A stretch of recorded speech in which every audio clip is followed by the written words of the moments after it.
This is Unspoiled Special Edition, covering Stranger Things, Season 1, Episode 5, Chapter 5, The Flea and the Acrobat. In this episode, Hopper continues to punch a variety of people. Welcome to Unspoiled Special Edition.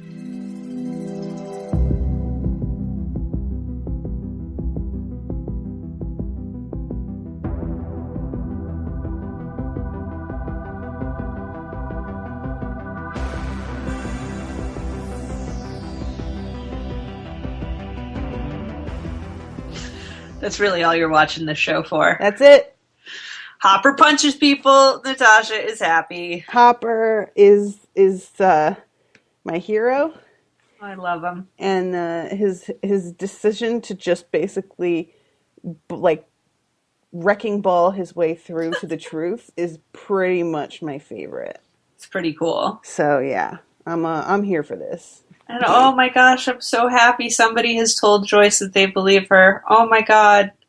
The look of relief on her face was just so lovely. Yeah, agreed. I'm shocked she didn't totally fuck Hopper right at that exact second. Just push him down and jump on top of him. Thank God. Yes, I love you. Oh man. Welcome to the show, everybody. I am Natasha. And I'm Maggie. I've seen this whole show. Maggie hasn't seen it yet. No, it's driving me nuts. Before we get into it, I just want to put out a little question there for listeners. How's my sound? Because I'm raw dogging it without a mic. And it's weird to not have to talk into anything. I'm just talking at the computer like I'm talking to a person. It's freaking me out. But my mic, I got the correct adapter and everything, and I'm not impressed at all with the sound. So Maggie and I did a little test this morning without the mic, and I sound better without it. So I would love to hear what y'all think, and if this is okay, I might continue with this for a little bit.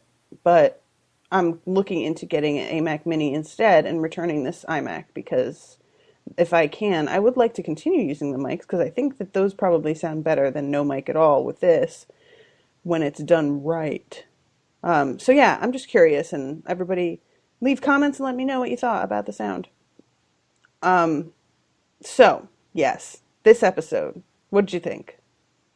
I really liked it. I had a lot of fun at the end. So I was watching it at night, and my husband and my kids were asleep, and at the ending I wanted to yell at the television, and I couldn't. So I was hiss yelling. I was going, Nancy! Nancy! Nancy! Stop it!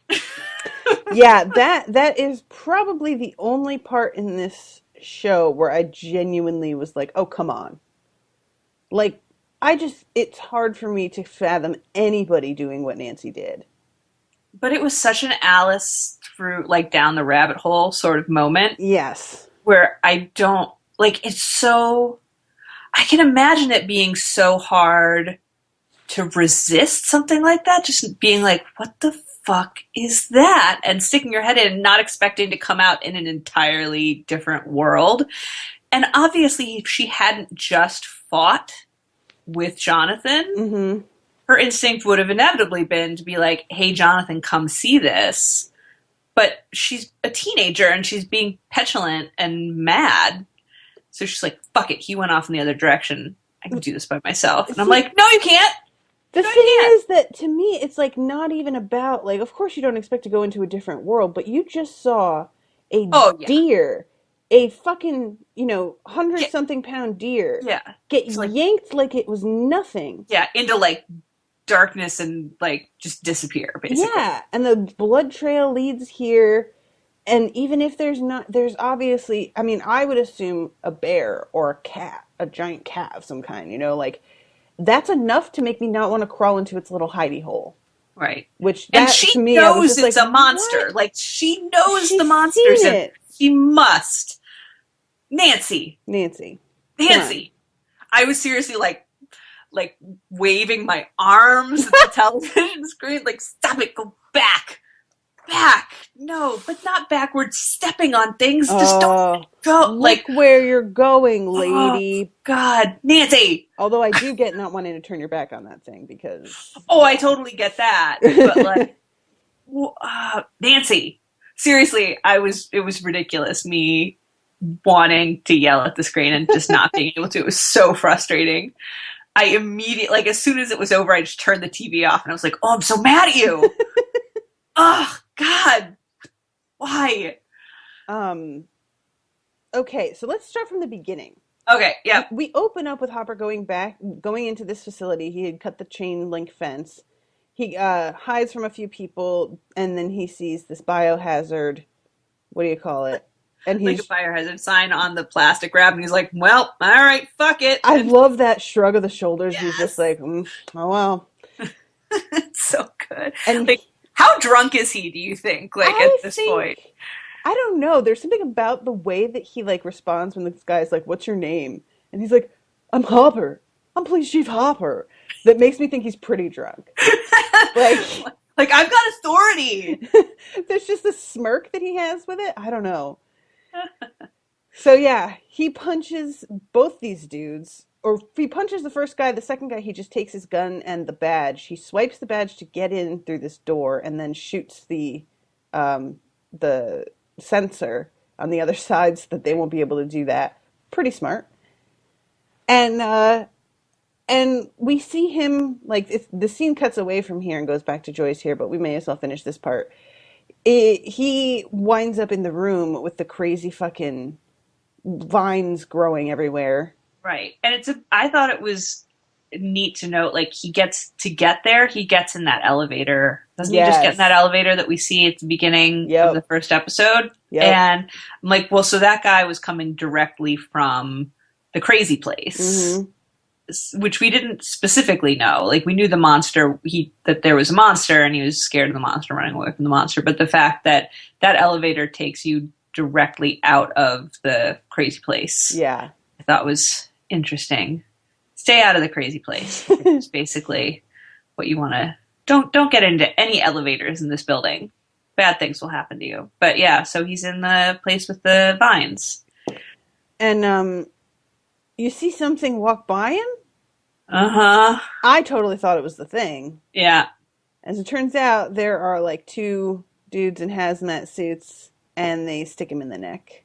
Yep. With something, which I really thought he was dead. Like 100%. I didn't think he was dead. I figured there have been enough disappearances happening at this point that the disappearance of the police chief would raise some eyebrows. That's fair. So I get their strategy of, like, let's put him on his couch with, beer bottles and pills strewn everywhere so people would think that A, maybe he'll think it's a hallucination, and B, anybody coming across the scene will think he's an addict and a mess. Yeah. Even more so when he basically destroys his house. That was the most hilarious thing to me. And I'm like, wouldn't you check that overhead light before you rip your stereo to pieces? Like, Before maybe you cut a hole in your couch cushions? I'm like, let's go, like, from lowest monetary value upwards. Mm-hmm. That's my thought, but that's just me being a cheapskate. I'm like, let's check. You're going for the light bulbs. That's smart. Check all the light fixtures before you, like, bash your television. Like, Frank, I don't know what he thinks, but I know no reason to put a bug in a fucking cushion that people sit on. Like, well, that's going to be a problem for sound. That's just not what people, that's not where they go. Nobody does that. Yeah, him ripping apart the stereo receiver, that was the part that made me go, oh shit, no! Because you see him, like, pull that thing apart to see the inside of it. And I remember, like, my dad had a really nice stereo set up in the early 80s. Those things were not cheap. Mm-hmm. Those were, like, you had to buy a whole, like, set of different components. Like, you couldn't have just a boombox. You had to have a nice receiver that you could hook, a record player into, speakers into, a cassette deck into, potentially a CD player into, if he was, like, super fancy at that point. so the receivers had to be nice. Those were the key to the whole thing. And I'm like, no! I remember my Yeah. dad actually, now that you say that, the one that we had, it was basically like a whole cabinet. Like Yes. it was, And you had yeah. your records at the bottom of the cabinet, and then you had like the different shelves that you could stack all We the didn't different. even have our records in it because there were so many. Those were That's stored true. Yeah. separately. Yeah, well, we had that too, but he had the ones that like I was allowed to touch Gotcha. were in the cabinet, whereas my dad's sort of an audiophile, and he is really into classical music, so he just had so many records, like every symphony ever recorded done by different, conductors and Hmm. different symphonies and whatever. So you didn't touch his records. So the ones I could touch were in the actual cabinet, but it's like the nice cabinet with like the glass front and everything. Yeah, the glass Yeah. front, totally. How Mm. funny. Yeah. So we will come back to him, but he Right. is destroying his own property and finally finds the bug, and you can see him just bugging out. Get it? Man, And then we go to Joyce with her ex-husband. fucking husband. He is awful. And and again, what kills me about this whole thing is that he sounds like he makes total sense. Yeah. Like as far as it goes with what sounds like the responsible, believable thing to say, I would be saying exactly what he's saying to her. Yeah. If, but there's a possibility that he doesn't have any, we find out later he has some other reasons to be as kind to her as he's being. Mm-hmm. But, when he says something about, what's it, like her aunt or something who was maybe schizophrenic or, they don't specify. Right. And that sort of puts the idea in her head that this whole time she's been so insistent, I'm not crazy. But for him to like really gently say to her, Maybe it's blank blank. it's Yeah. maybe it's like what happened to her. And she's like, oh, right, her. Mm-hmm. And that's like this little moment of doubt, this little seed that he puts there. And I'm like, no. Yeah.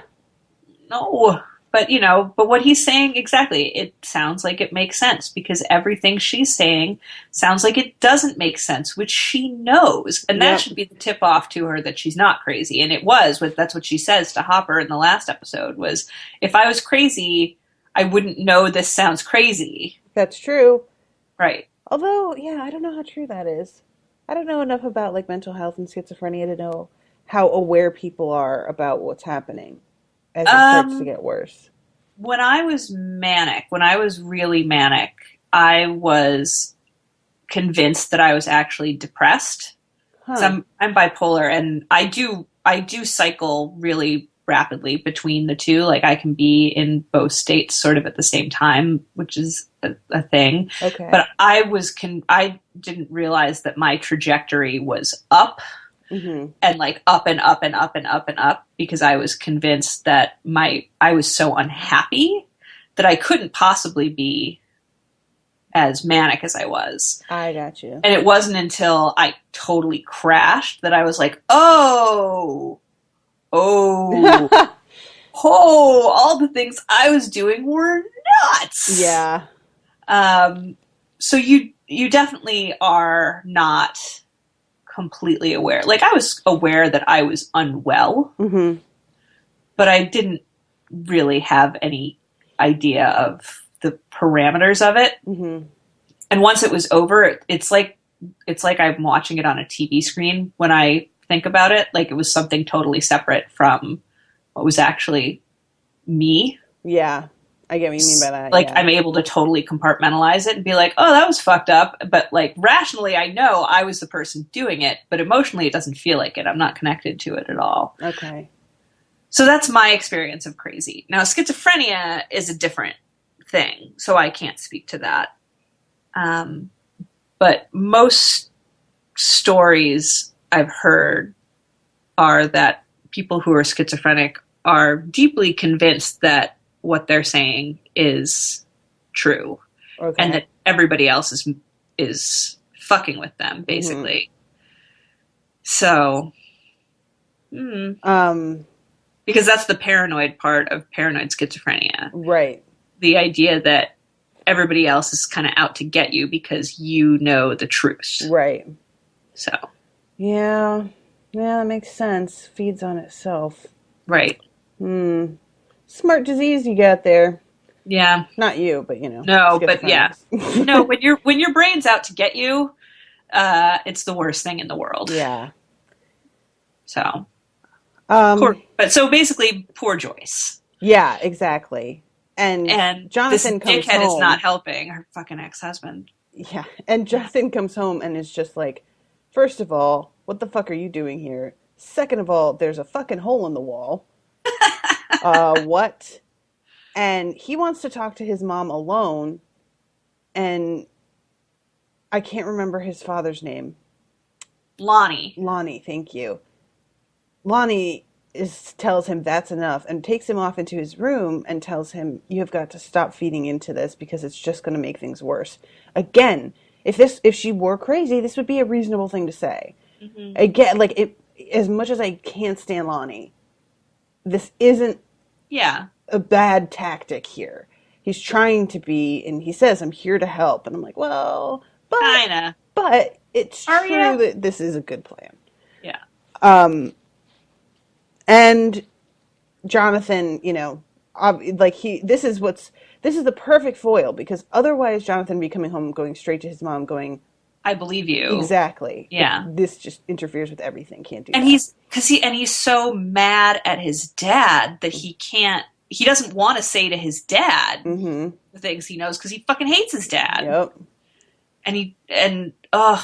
Oh, and can we talk about the take that poster down? It's inappropriate. Oh man. I hated that moment so much. It's like, just as you're like, well, I mean, even though I hate him, he has a point, but then he has to step in and try and be a dad. And I'm like, no, you don't get to do that. You fucking lost your privileges. Bye. Also, Evil Dead is an awesome movie. Yes, So, there's that also. So and it has nothing to do with like the fact that your brother has just died. It's a supernatural horror movie. Now we know it's connected, right? But they don't. So fuck you, Lonnie. I like that movie, so I was personally offended. So then we go to everybody getting ready for the funeral, and we see this is a detail that I had forgotten, but Will's dog going into his little fort and laying down, and like, it's just a really sad moment. Being all whimpery. And yeah, we have Nancy getting dressed, and Jonathan trying to tie his tie and just finally getting really frustrated because nobody's ever shown him how, and he's not going to ask because fuck that guy.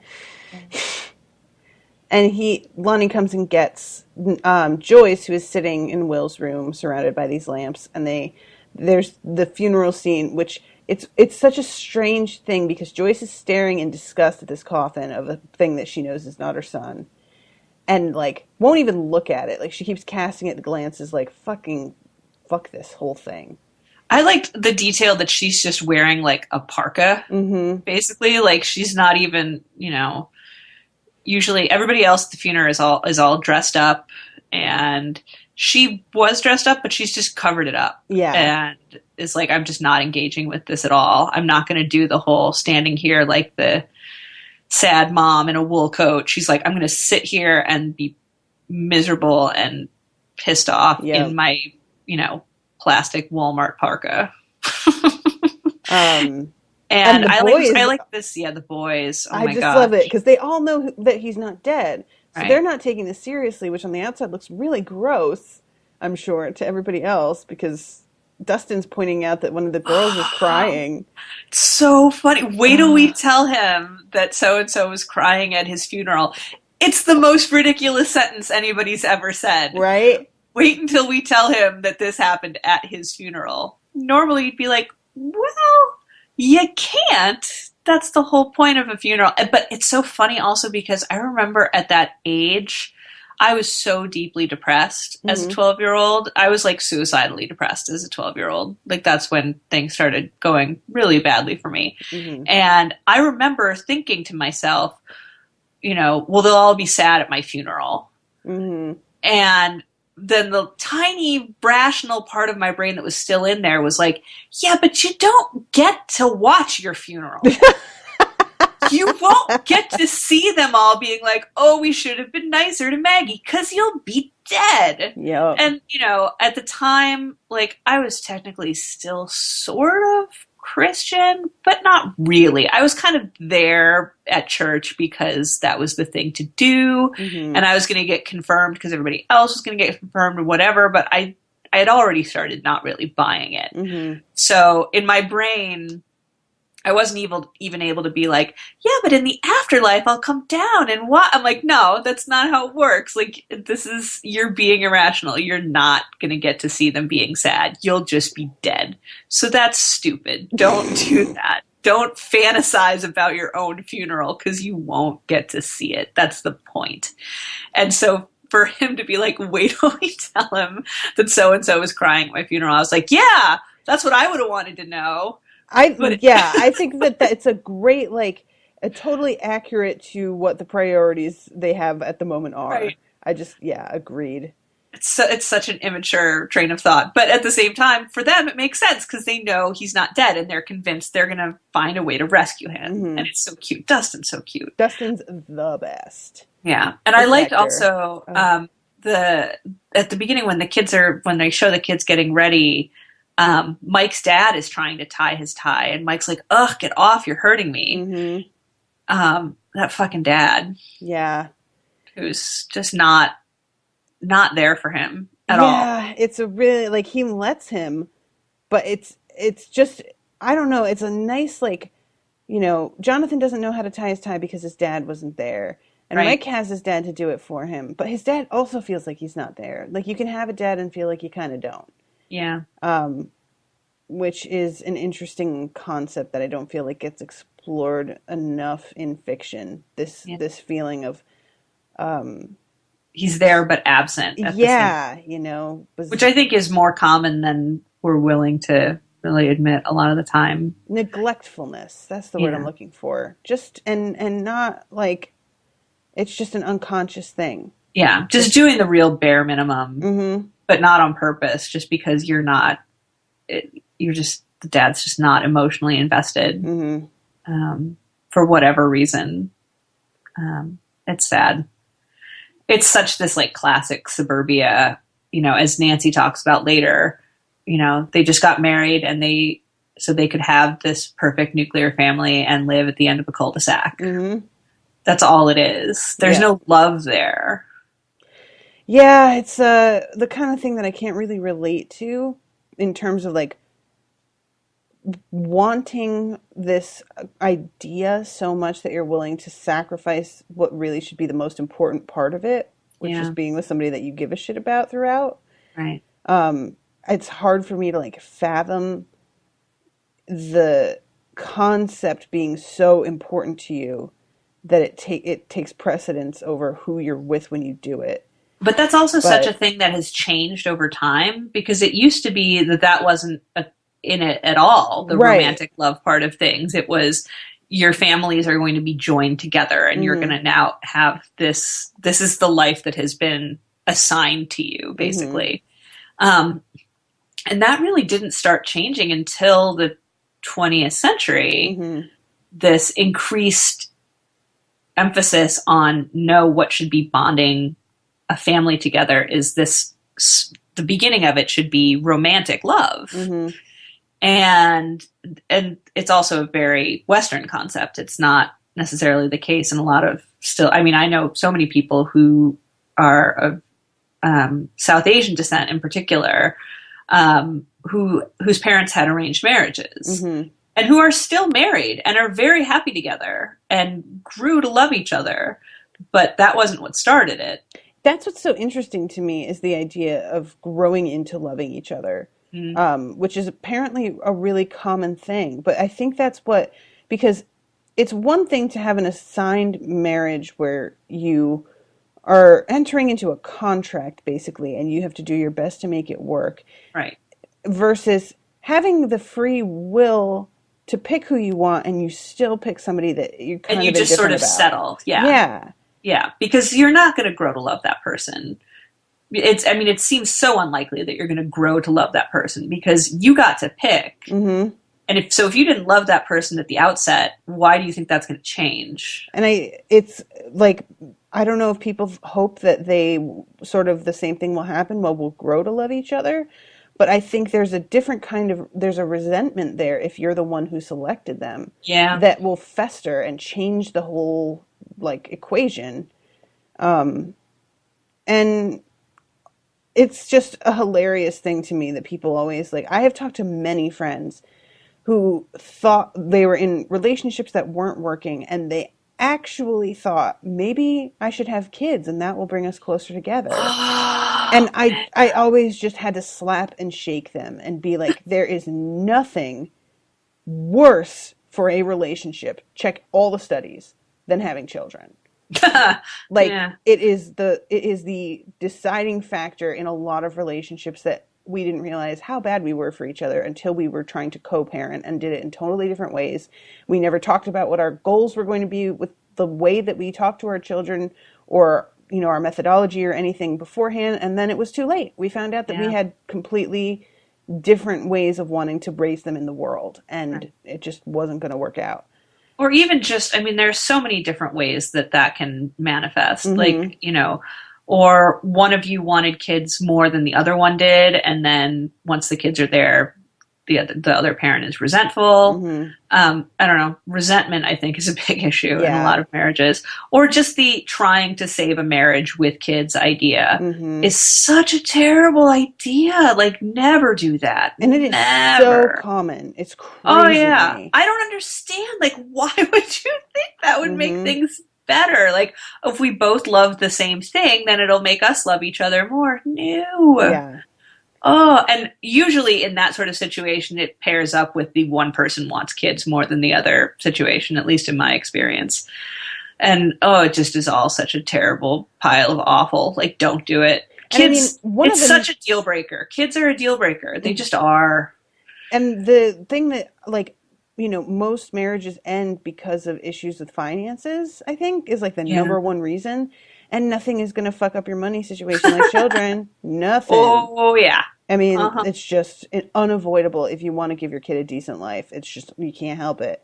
And I And think you people underestimate that. I think I underestimated like how expensive kids were going to be, how much it hmm was going to add. Like I knew, but at the same time, I was also just like, oh, I don't get to get anything for myself anymore, like hmm ever. Like until recently, until my husband finally got a better job, I'm like, oh, I can buy a couple nice things for myself here and there. But before that, it was like, nope, yeah. just for my kids.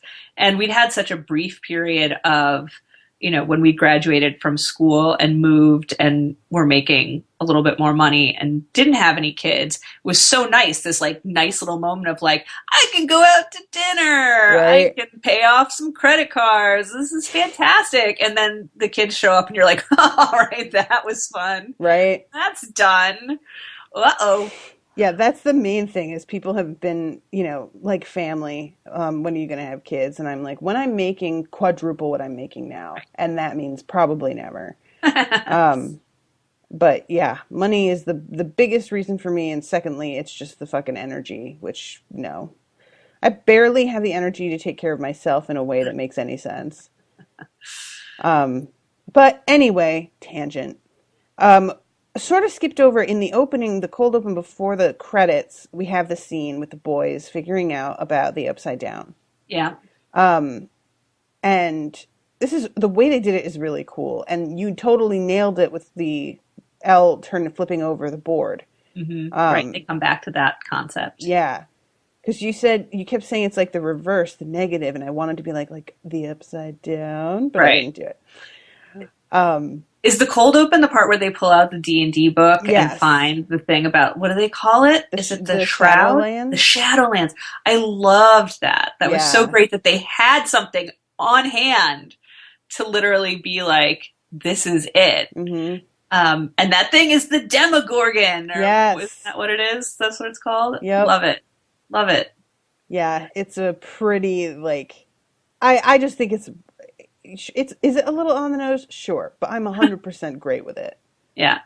Um Dungeons and s- Dragons is real, I think, is the moral of the story. Um, yeah, because then it leads into the scene with the teacher later, which I love so much, and we'll get to it in a second. But oh god, I love that so much. Yes. I love the teacher. That's I exactly love it. I just love the teacher. I love him. He's so good. there's a there's a thing that I enjoy a lot later too, which you'll think I think you'll like. Um, so yeah, they discover this and figure it out, but Elle can't help them like get there because they want to know if she knows how to get to the upside down, And she's and like, she says no, and so they're like, well, shit, we're gonna have to figure this out. mm-hmm. So that's the end of that, and then we go into the rest of it, but we the what do you call it? There's a brief moment of the I can't remember the guy with the white hair that 11 calls Papa. His name. Matthew Modine. I don't Yeah, know. Brenner? I don't know if he has a name. No, I think it's Brenner. Brenner. Hopper says it a couple times. It's something that starts with a B. Okay. Yeah, We never hear him say it, but Hopper knows it because when right. he goes in, he says he's looking for so and so. I swear it's Brenner. Brenner sounds fine. We can just go with that. We'll just call him that. All right. Why not? But we have a brief moment of him listening in on some things and nodding. Yeah. And I'm trying to remember exactly what that was. It was a call. It was a phone call. Yeah, and is it Joyce? Uh, Hold on, I'm going to play it right now because I'm right at that part. I'm like kind of going through this in order to be able to. to make sure we don't miss anything. Yeah, exactly.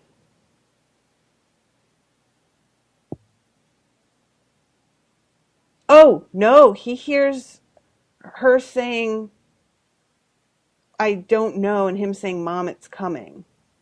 Oh yeah. So he hears that whole thing. And he hears but he knows that the boys are listening. Right. Yeah. And that he says that so he knows that 11 is out there. Right. Because then is this you see the guys from the power company at the school with the radio, and it turns out that they're clearly not either they're not with the power company or they are, and the power company is just run by the same people. So they're able to find out who the boys are who were at the radio, right? Yep. Because as they walk off, like giving each other this little look, like, and they get their truck, and I'm like, no, boo, stupid principal. Why are you just letting these people know this shit?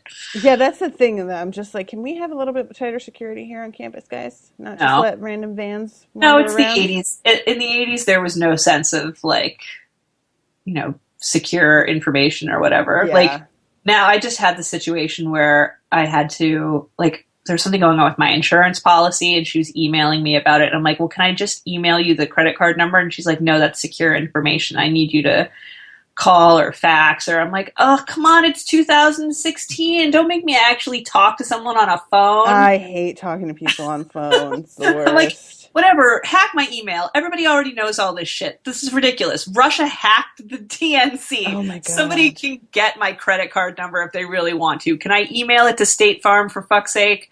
Who gives a shit? Sorry. That's like... It's like, you have inconvenienced me for no good reason. Yesterday, Owen and I were wanting to get pizza, and I always order on the app. And then it turned out... The app wasn't working. Yeah, the app wasn't, it wasn't accepting my card. And Owen's like, all right, well, you can just call and place the order. And I was like, or we could just go and get other food. That's exactly what I did the last time I tried to order pizza. It wasn't working on the app. And my husband was like, well, why don't you just call them? And I was like, let's just order something else. And he's like, that's ludicrous. Yeah, we went out and got we got burgers instead because I just could not be asked. So yeah. But yeah, so in the 80s there was no that's secure information. It was like, no, I can give you their names and addresses. What? Who cares? It's a small town. Who gives a shit? And I'm like, yeah, but it's a small town that's like secretly been infiltrated by evil government agents. Mm-hmm. But they don't know that. They're like, whatever. So then we go to the funeral. Afterwards. What's that? The wake, you mean, after the funeral? Or are we I talking thought about? wakes were before funerals. Okay. Aren't wakes what? Yeah, Yes, whatever it this is is, the just the thing. reception. Sure. Um, and this is where the boys sit down and talk to their science teacher about the dimensional theory Right. and the acrobat. And the teacher is just the best. He's so eager. He's so excited that they want to talk to him about this. Mm-hmm. And the fact that they say the Shadowland, and he starts reciting that same article. He knows. He's like, oh, the place where blah, blah, blah, blah, blah, blah, blah. And they're like, yeah. And he's like, yeah. I was just dying. I'm like, yay, grown up nerd. I love you. Because I knew when I was in high school, I knew a lot of people in their late 20s which I assume he is, late 20s, early 30s or something. He's still pretty young. Mm-hmm. He looks older because he's bald, but he's still pretty young. Who sat and played tabletop games, Mm-hmm. On the weekends. That was what they did. These are grown-ups who went to work or whatever, but they did that. And it's totally normal. And it would have been totally normal in 1983. And I just love when that sort of secretly sneaks out.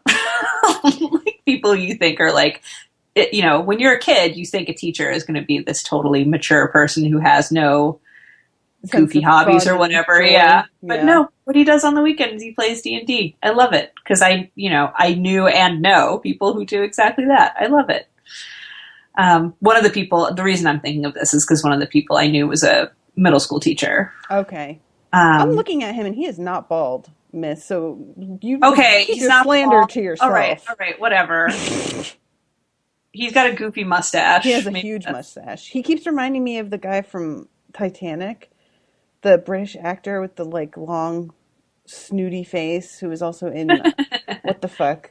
He was also in Anaconda, and he's one of the first eaten because he's an uptight British guy, and that's just how that goes. But yeah, he really looks like him to the point that when he first appears on screen in the beginning of the show, I thought it was that actor until I realized that he was American. But yeah, so. Okay, he's not bald. Fine. No, he is certainly not, ma'am. All right, fine. Whatever. But yeah, so he explains to them about how it would take this enormous amount of energy to poke a hole through, both dimensions, basically, to connect them. Right, so that they can walk on the sides and the upside down and whatever. And that's basically what the information that they get from that winds up being useful is that it would wind up disrupting everything. Right. So they need an enormous amount of energy, and that would disrupt magnetic fields. Mm-hmm. Which is something that's a big issue in the his Dark Materials. Okay. A couple of worlds start to bleed into each other, and it changes the polar ice caps are starting to melt because north isn't north anymore, and the way that it's just completely changing the terrain, and whole groups of people are having to migrate and whatnot. And it's interesting. And then we go to the scene that's super uncomfortable, which we kind of skipped when we were talking about Hopper earlier. But Hopper's deputies come to his door, and he is just in a state. And they tell him, oh, they found Barb's car. The state found it, such and such. Guess she did run away. It's kind of weird how they're doing our jobs for us, huh? Yeah. And he's like, yeah, funny. And then basically slams the door in their face. And the one looks at the other and is like, he's been hanging out with Joyce Byers a little bit too much. To which I'm like, you have no idea, sir. And that was the point where I figured out that the one deputy was Turk from Daredevil. Right. And sent that message about it. Because that had been driving me crazy. I was like, I know this guy from somewhere. Mm-hmm. And then I was like, aha! I knew he was an asshole. Yeah, exactly. And he's an asshole on something else. Yeah, I was just like, well, I accept this actor completely as an asshole. I'm not going to question it. But yeah, that turns out to be why. Yeah. He may be a lovely person in real life. Oh, brother, excuse me. Sorry, guys, we're recording these in the mornings, and I'm not in the habit of getting to bed early enough for waking up it to make sense. So I'm a little sleep deprived. Went to bed at like 2:30 last night. Yeah, it's Um, 11 o'clock here, and I've been up since, I don't know, when my kids were up, like 6, something or yeah, other. So ew. for me, it's basically like I should just be having beers right now. Um, so I'm looking around at they're still at the graveyard. Um, what's her name? Nancy With and Nancy Jonathan. and Nancy and Jonathan. And they're looking at a map where they have circled all of the instances where people have disappeared or shit has Or, happened. or seen the monsters. Or, Right, right. And it's all in a really close area. Um, and so yeah, he realizes that, this thing doesn't travel. It's around. And he goes into the car and gets a gun. And she's like, whoa, whoa, whoa, what the whoa, whoa, fuck? yeah. And he just says, "Oh, what did you want to do? Did you want to yell at it?" To which I'm like, "All right, touche, sir. That's fine." I think it's just, as a person who grew up in a family that did not have guns, I don't think I've ever been around a gun except for like when a cop pulled me over for speeding. Like Hmm. it's such a foreign concept for me. And Hmm. I joke with friends of mine who have a lot of experience with guns or shotguns. They'll be like, don't even bother. Like, don't ever try and get me to learn. I'll shoot myself in the foot within 5 seconds. I've dropped my phone 6 times today. Do not arm me. In the zombie apocalypse, throw me to the horde. I will be useless. Yeah, Just don't bother. agreed. But it's just such a different mindset for somebody like Nancy, who's like me, who's like, guns? Blah, what? Are you Yeah, kidding? And somebody like Jonathan, who's like, no, I've been shooting a rifle. Doesn't he say like he'd shot it when he was 10 or something like that? something like When that. Yeah. but like at the beginning in the first episode, you see Will going and loading up the rifle. Like these are kids who've been around guns, even Hmm. if they haven't spent a lot of time like hanging out shooting shit. It's not foreign to them that there would be guns in their house or in their car, Yeah, just chilling in the fucking in the glove glove compartment. compartment. Um, And there's the brief you were talking about the energy company at the school, but they actually come in, they're brought in to look at that radio that got damaged. Yeah, right. So that was interesting. I had forgotten all about that. It's a brief moment, but yeah, you see him just examining it and he knows totally what happened here. Right. They're familiar with this kind of damage. Yeah. So then, um, let's see. The boys are looking at the compasses, and this is Dustin figuring out. Right. Dustin brings all these compasses, which when I read a review of this article the other day, somebody commented how funny it was that between these boys, they would have like 12 compasses. Like, he just like dumps out a bag of compasses. If that's something that makes sense to me, though, because like when you're that age, you want to play Explorer, and compasses are Right. cheap, and they're like weird. Right. They're the kind of thing that feels like much more important than maybe it is in some Right. ways. You can pretend that it's a lot of different things. Yeah. So I think that makes sense. Yeah. But it was just funny. Yes. The way he comes in with them, like, look at all my compasses. Dustin is just, and I And love. he is on it. Like, he's got this shit figured out. Do you see a battery pack here? No, you don't, because they don't use batteries. I'm just like, well, shit. All right, calm down. He's getting real snotty. I don't know. So far, Lucas has contributed nothing to any of this. Yes. But like, Mike and Dustin are figuring shit out, and Lucas is just like, yeah. Yeah, he's real cranky. But Dustin being like, doesn't and then he like explains to them how the sun works. Mhm. Like, I love everything about Dustin here, where he's like, the sun rises over here and it sets over here, and I'm holding this here and it's supposed to be north. That way should be north because of where the sun is. But and I'm like, good job, meteorologist Dustin. Like, you know how space works. Good job. And he's using such decent logic Yeah. of just observing the world around him. And I'm like, oh, he's useful. Yep. he actually listened in science class and wasn't just hanging out with that teacher for his D&D knowledge, which I think is more what Mike was up to. That's fair. Yeah. But Dustin has useful real life scientific knowledge that he can impart. I like that. Because he seems like such a goofball, you know? Oh, yeah. So for him to come in and be the He's the one one that with brings the street... snacks. Right, yeah, so he's the one who shows up with street smarts, and I'm like, what? Yes! Is knowledge about compasses Okay, it's not street... smarts? I'm going to say it's street smarts compared to... I think it's path smarts. Okay, yes. It's outward bound smarts. It's yeah. But compared to like fantasy world smarts, which is kind of where the rest of them are hanging out, he's like, no, I'm a nerd with real smarts. Oh man. So it's nerd versus geek, I guess, right? That's so, fair, like, yeah. You know what I mean? So geeks know like geeky stuff about D&D, they would know a lot about Doctor Who. You know, I'm just trying to think of all the things in 1983 that geeks would totally know. Whereas he's like, oh yeah, I'm a geek, but I'm also a nerd. Yeah. This is a kid who's going to be real good with computers. Yeah, I see that. You know? So. So they are working on figuring that out, and then we have the scene where first of all, Lonnie is nailing up the hole in the wall, which Joyce is kind of not really happy about, but she's letting him do it because she recognizes that it's freezing in there.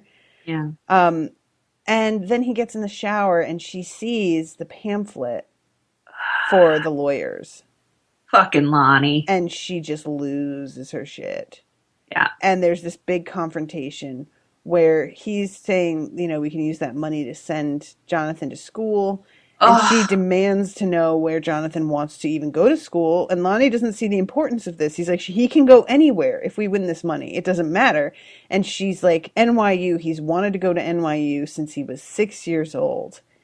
And Lonnie just 100% does not understand why that matters. Yeah. I love this scene a ton because it's such a difference in what they see as important as parents. And he's like, well, you've been here, but look at this place. It's a mess and one of your kids is gone. You lost one of them. And she's like, yeah, but I know them. That's what this is she cared about them as people. Right. And he just doesn't. Nope. Didn't and doesn't. And this kind of is really the thing that gets me about like the whole gender roles of parenting is that people talk about the father's supposed to be the provider and the mother's the nurturer. And it's so annoying because it makes it really lets dads off the hook in this enormous way where a mother is supposed to like do all of the things like cooking and cleaning that provide nurturing, but also emotionally is supposed to do like it's a huge amount of work, and dad just brings the paycheck home, and you know is a disciplinarian, but not really because the mom's going to be the one that's around most of the time. The mom has to enforce that discipline. Mm-hmm. Yeah. Yeah. The whole idea of the dad being the disciplinarian when he's not really actually dealing with his children. Yeah, he doles out punishments and then goes to work. Right. It's just the kind of thing that I feel like it sounds great in theory and is absolutely 100% almost never how it goes in practice because of the proximity of a mother versus a father to everyday situations with the kids. So, yeah, the gender roles are garbage is what I'm saying. Yep. So, yeah, agreed. Totally different priorities, and he genuinely thinks that he's telling the truth when he says, I want to help, things will be better. He thinks he's telling the truth, and it's like, oh, dude, you just so don't understand what actually makes a person, like a family. Yeah. You don't get it. Which is sad, because it's like, you know, probably hints at the fact that he didn't probably have a great family. Yep, exactly. It just, you know, everything perpetuates down the line. So, yeah, that's, she kicks him out. Good. And, bye. Yeah. And he's just like, you know, she really has to kick him out. Like she throws his bag in his chest and shoves him Yeah. several times Yeah. because he just won't leave. Yeah. And good for her. Yeah. Amen. Um, so back with Nancy, she is, she Oh, doesn't have a gun, she's but got a bat. but she's got this bat. And this bat, she's swinging it wildly and almost gets Steve right in the head, which would have been hilarious. It would have been hilarious. And can I comment? I actually really like Nancy's coat. I think it's cute. She's I got this do like too. red corduroy with the fleece lining. Owen was It's talking shit very. about corduroy, and I can't Oh have that. no! I Hmm. love me some corduroy. I love corduroy. My favorite pants that I've ever owned were a pair of red corduroy bell bottoms. They were like vintage. Ah! I bought them in 1995, I guess, back when Urban Outfitters actually sold old vintage clothes. Hmm. This was like very early on in Urban Outfitters. And like the mid 90s, if you were like kind of a weirdo hipster, you owned the ugliest clothes. Oh my God. Everything I wore in the mid 90s as sort of a burnout was, really ugly polyester shirts. And, you wanted to like buy all the old 70s stuff. And that was sort of the vibe. Watch a lot of Cheech and Chong. That was sort of what was going on. So I just have this like instinctual love of corduroy that I think grows out of that. But those red corduroy bell bottoms, I love those things. I wore those things to death. They made it all the way to college, and then the butt wore through like midway through the year. That's And exactly. I was sad. gonna say I have a bubble butt, and for me, I loved corduroys, and I found like one pair in my life that I could wear because Without they it. don't have the give that Yeah. denim does. And Yeah. when they do have that give, it means they're about to tear. They're about to go. And Yep. so it was just a heartbreaking thing because I loved corduroy so much, and I would see other girls wearing corduroys, and I was still in that point where you don't understand body types, and you're like, why can she wear it and it's fine? I don't understand, Also, when So you walk in corduroy, like unless you're super skinny, you get that. Yep. And I was fine with it. I'm like, whatever, my thighs touch, it's cool. You can hear me coming. but it's like more than that, a practical thing because it wears away. And it wears away. Exactly. Yep. So yeah, there's all kinds of places, the butt and the thighs for my corduroys to wear out and just go. And when they But I, finally did, it was heartbreaking. but I wore those corduroys so much that like people remember them. Huh. Like, like I'll post pictures of myself in them on Facebook, and friends of mine from like high school or the beginning of college will be like, "Hey, it's the corduroys." Like, yep, those were my pants. I wore them a lot. So the idea of the corduroy jacket, I'm like, brilliant, because that won't wear down, and it's a cute color, and I just really liked it. Yes, So, agreed. And so I like that's corduroy on men a lot. oh yeah, It's just, I don't know what it is, but there's something about it that I'm just like, ooh, hey, I'm gonna feel you up a little bit in this corduroy. that feels nice. Um, Rubbing on that corduroy. right? Oh my yeah, God, this too funny. corduroy feels really nice and firm. And Ribbed for your pleasure. oh, bless. So yeah, Is that a reference kids get anymore? The ribbed for her pleasure? I don't think it so. is. I don't know. That was such a good like punchline in the 90s. It's ribbed for her pleasure. Like, not really. Yeah, I never did anything for me personally, but yeah, whatever. If you gotta say It's too funny. it. So Steve is, first of all, like, what's going on with Barb? Forget my parents. Who cares? It's kind of sweet. He's putting in trying. a good effort. He really is. Like, he's trying really hard because he knows she's pissed from that last scene in the last episode where she stormed off. He gets it, Yeah. but he doesn't know how to make it better. So he tries to suggest, can we go see a movie and pretend like everything has been normal, at least for a few hours?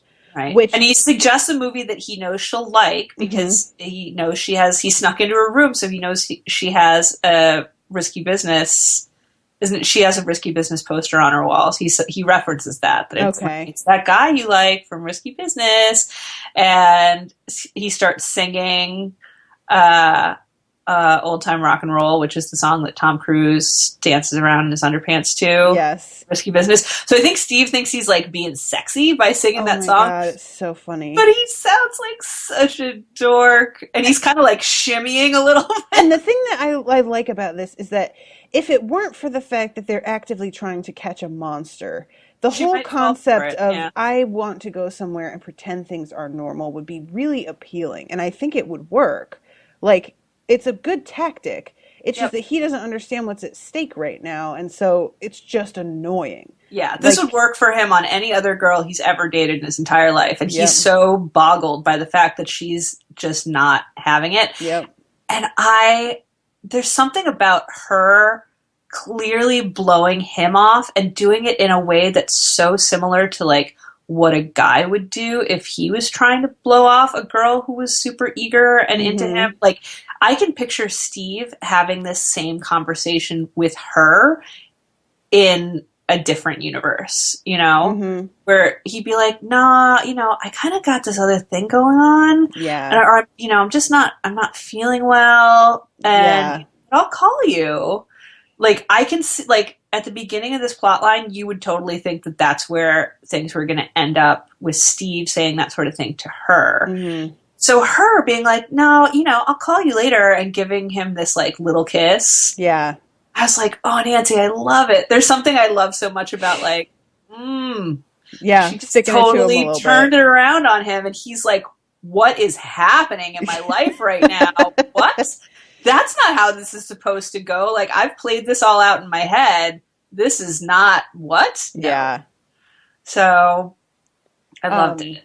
Poor Steve, though. I actually felt sympathetic to Steve, too, a little bit. Like, I mean, he doesn't know. He doesn't get it. She's not telling him, like, oh, by the way, there's a monster, because he wouldn't believe her. right. So clearly, but she's hooked him. Yep. I love it. Yep. And I mean, it's an unfortunate thing because I hate the whole, dating games kind of thing. Yeah, like, she's doing the rules sort of shit. And Like, but it works. Like, as it somebody really who had been does. in the dating world and actively employed these rules, they do work. It's No, just it's that awful. it's just that when you meet somebody that you actually really like, the rules are impossible to enforce. Yeah. It's easy to do when you kind of are whatever about a person. Yeah, so But when you you can want be, to spend like, your time with distant to somebody, pull them back in. Yeah. yeah. So that's sort of the real, what's the word? Flaw in the plan is just that, yeah, it works when you don't When you care. don't care. But if you do care, Which is an enormous part of why guys that you just want to get rid of are impossible to get rid of. Because they are like, and not just dudes, but in general, people want to get the person that it feels like is impossible to get just because they yeah, want to validate that they can do it. right. So, that's why so many people have someone in their lives that it took like a slap to the face and a get the fuck out of here before they would leave you alone because they really were drawn to the fact that you just couldn't give a shit. Right.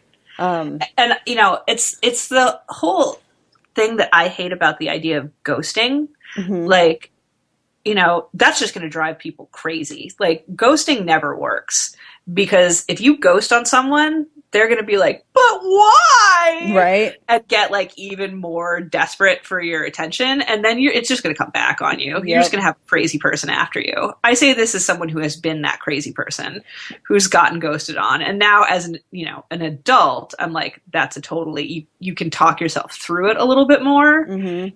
But when you're young and super emotional and have no way to sort of process it, Mhm. like, my first boyfriend ghosted on me, which is really hard to do when you're in high school. Yeah. But he managed, and I was like, what the fuck is happening? Like, why? Like, we were fine, and now he's just not talking to me, and I don't understand. And it made me lose it. It Mhm. really did. But there's something about that, like, if you make yourself unavailable, somebody's going to want you more. Mhm. And so if you really want someone to piss off, ghosting's not the way to go. Like, just be honest. But I know Yeah. why people do it, because they don't want to have that conversation, because it's really It's awkward. a really common tactic, unfortunately, especially, and I'm going to say it, among guys, because they don't want to be the bad The guy. bad guy, So they yeah. think that they can just disappear and then woman will get the hint. But avoiding the confrontation is what makes you a bad guy. It's what makes Yeah. her be the guy that that she talks to her friends about, going, oh my God, remember this fucking asshole? You'll be Yeah. that dude.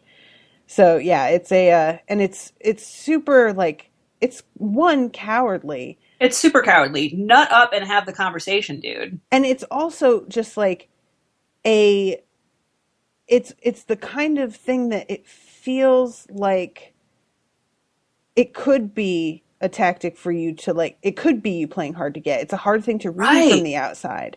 Right. So you're not sure at first how to take it. And it's just Right. yeah. Because at It's just first it shitty. could just be making yourself distant the way that Nancy is here, Mhm. but just sort of like taken to a slightly larger extreme. Like you don't know at first that someone's totally ghosted on you. Yep.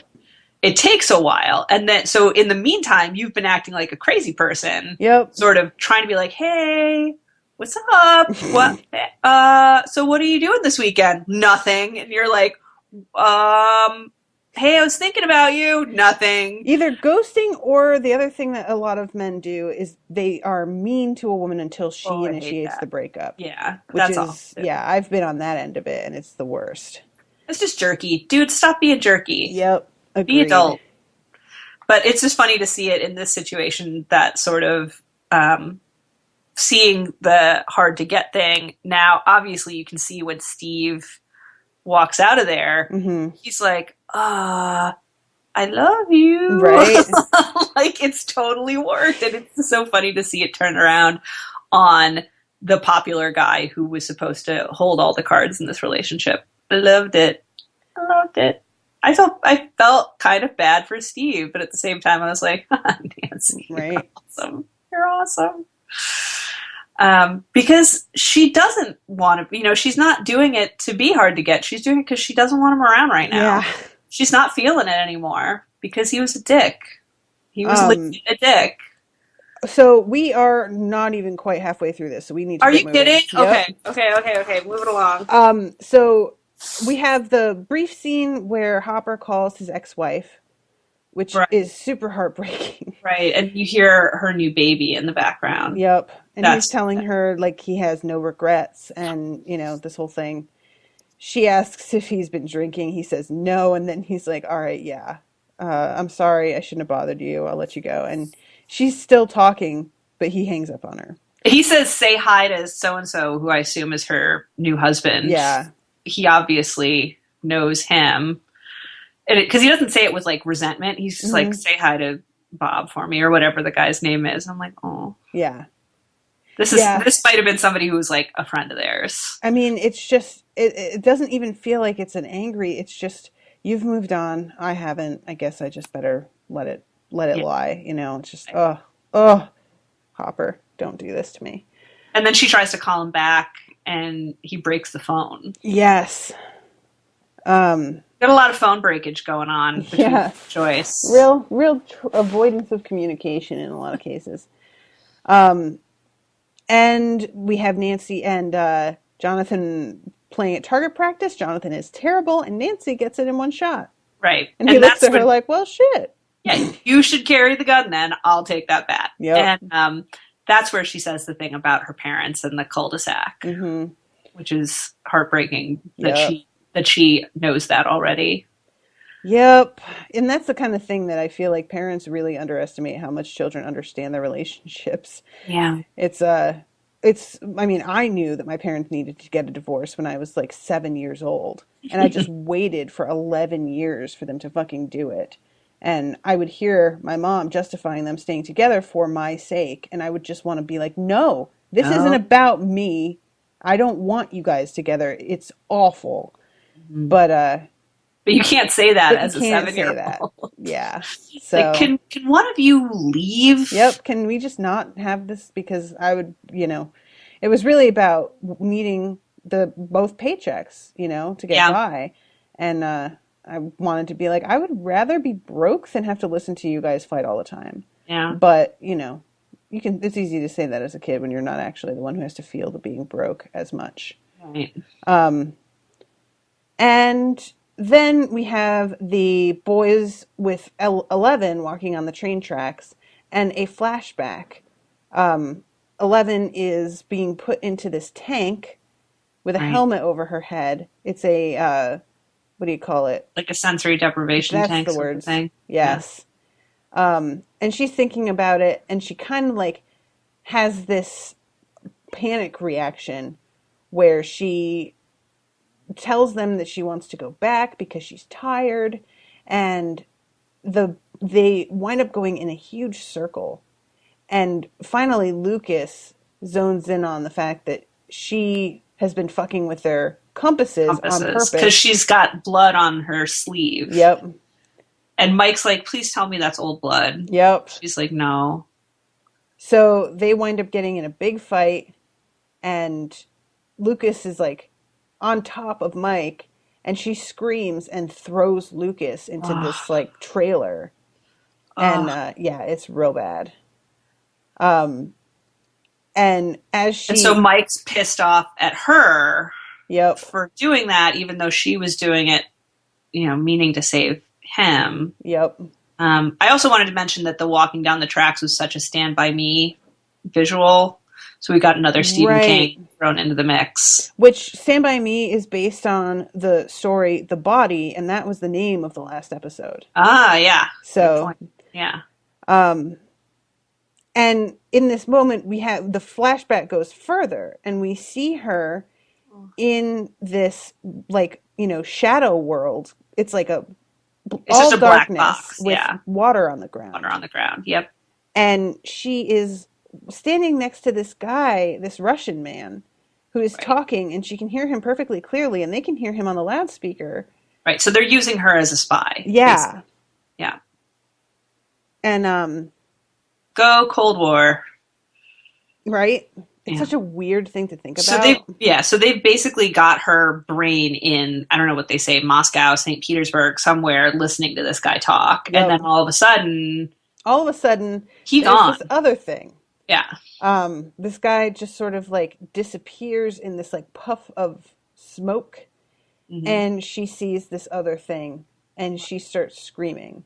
Right. But we don't really see beyond that. Right. You see her screaming in the tank too, like pounding on the glass, trying to Right. get let out, but we don't see them let her out. Nope. So they're awful, and I hate them all the more every time we see them. Yeah, basically. Um, But in the meantime, they've got Lucas wakes up. mhm. Thank God. Yeah. Yeah, did you think he was dead? I thought there was a possibility. I thought Yeah. it was unlikely, but I thought there was a possibility. Yeah, agreed. But yeah, he wakes up and is just like, get off me, and pushes him off. And then they realize that Elle's gone. Yep. Yep. Which, I mean, yeah, she would be. I Yeah, would of be. course she would be. And we have the awesome moment where Hopper goes to Joyce and tells her, "You were right this whole time. I went to the morgue. The body was a fake." And she's just losing her shit. She's so excited that there's a possibility her son is still out there, and also that Somebody she hasn't been believes her. hallucinating all of this, and someone is on her side finally. So great. Oh, Joyce. Her acting has just been so amazing. Yeah, especially since they have not given her much to do outside of being hysterical. She's managed to hit a lot of different notes within the hysterical, which must be really hard to do. To not just be like high-pitched hysterical consistently the whole time. That Right. there's like hysterical trying to explain to people, hysterical trying to stay calm, and now we finally have like hysterical relief. Yeah. This little bit of hysterical joy that someone believes her. It's nice. Yeah, I've seen some like criticisms about like they didn't give her anything to do, and I am 100% okay with what they've done because it feels like so What are you gonna have her accurate. do? Yeah. I mean, I don't know if you guys have ever left your mom like wondering where you were, but this is exactly what it's like when I had a weird scare where I stayed out really, really late one night, and my apartment was broken into and there was blood everywhere. Oh God! And my fiance, parents.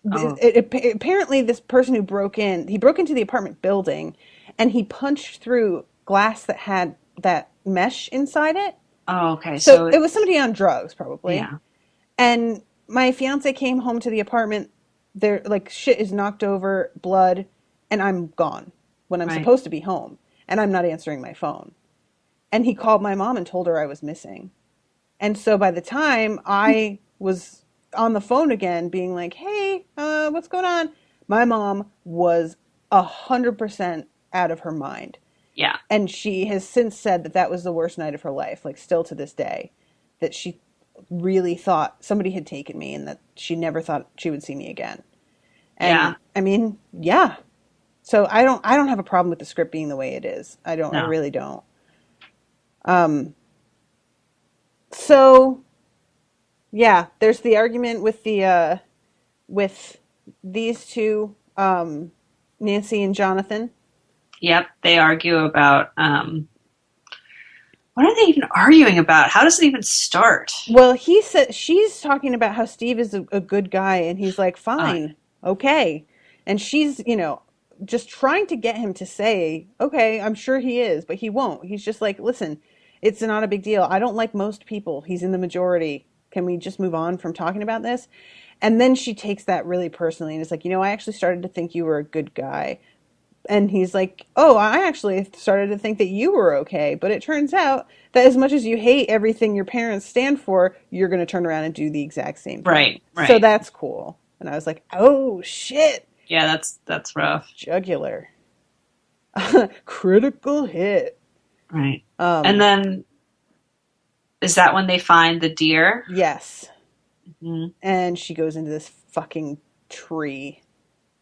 Well, so they find the deer and they realize they have to put it out of its misery, and she can't do it, so she gives him the gun.